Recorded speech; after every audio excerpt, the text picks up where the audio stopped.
नमस्कार।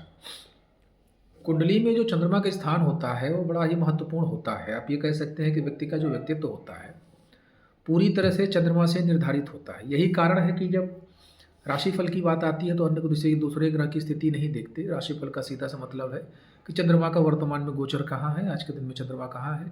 सामान्यतः पूछते हैं कि आज के दिन हमारा कैसा? तो आज का दिन जब बात आती है, तो वहाँ पर केवल चंद्रमा की स्थिति प्रमुख हो जाती है। बाकी ग्रहों का कैलकुलेशन होता है, लेकिन चंद्रमा प्रमुख हो जाता है वहाँ पर।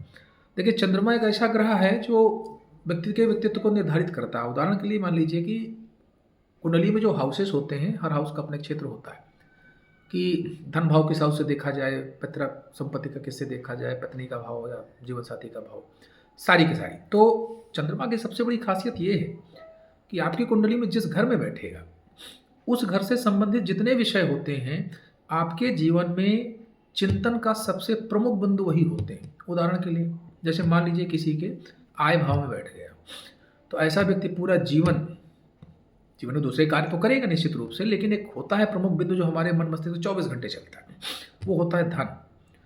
अगर धन के भाव में बैठ गया तो पूरा जीवन उस व्यक्ति के दिमाग में यही चीज़ें चलती रहे, कहाँ से धन आए, कैसे आए, क्या करूँ ऐसा कि पैसे का ढेर लग जाए। मतलब पूरी तरह से आर्थिक विचारधारा और उसका जो कार्य होगा वो कहीं न कहीं किसी न किसी माध्यम से इस चीज़ से प्रेरित होगा कि ऐसा कुछ कार्य करते जहाँ से कुछ आमदनी हो। जैसे मान लीजिए किसी के कुंडली में ये स्वास्थ्य के भाव में बैठ गया, तो वो व्यक्ति आजीवन बीमारियों के प्रति भयभीत रहता है। हमेशा आजीवन उसके दिमाग में लगा रहता है कि कहीं ऐसा ना हो, ये बीमारी ना हो जाए, वो बीमारी ना हो जाए। हाँ, मैं अल्पायु ना हो जाऊँ, मुझे कुछ होने का तमाम तरह की चीज़ें। तो ये चंद्रमा अगर स्वास्थ्य भाव में बैठता है, चंद्रमा अगर जीवन साथी के भाव में बैठता है, तो वो व्यक्ति अपने जीवन साथी के प्रति बहुत ज़्यादा उत्सुक होता है। ऐसे लोगों को विवाह की जल्दी होती है, विवाह जल्दी होता है डेफ़िनेटली उनका। और वैवाहिक जीवन में भी तनाव की स्थिति ऐसे लोगों के जीवन में अगर दूसरे ग्रहों का योग है, मंगल का, शनि का, तो विवाह कुल मिला के उसका जीवन का अधिकतम जो चिंतन स्थिति है, वो वैवाहिक जीवन से संबंधित होता है। मान लीजिए संतान भाव में बैठ गया, विद्या के भाव में बैठ गया, तो ऐसे पर विद्या के भाव में चंद्रमा का बैठना बहुत अच्छा मान लीजिए, इसलिए कि 24 घंटे मैक्सिमम टाइम पर अपने जीवन में वो विद्या के प्रति उसका रुझान बना रहेगा। हमेशा सोचेगा कि नहीं कौन सी विद्या मैं ग्रहण कर लूँ, एक कोर्स खत्म हुआ दूसरा कोर्स कर लेता हूँ।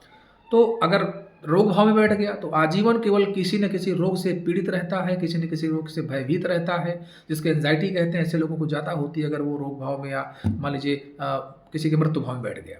तो ऐसी परिस्थिति में चंद्रमा बहुत ही महत्वपूर्ण ग्रह है। तो आप सब लोग अपनी कुंडली को देख सकते हैं, देखिए चंद्रमा किस भाव में बैठा है और कौन से भाव से कौन सा विषय देखा जाता है, ये भी किसी दिन किसी एक बिंदु को उठा लेंगे।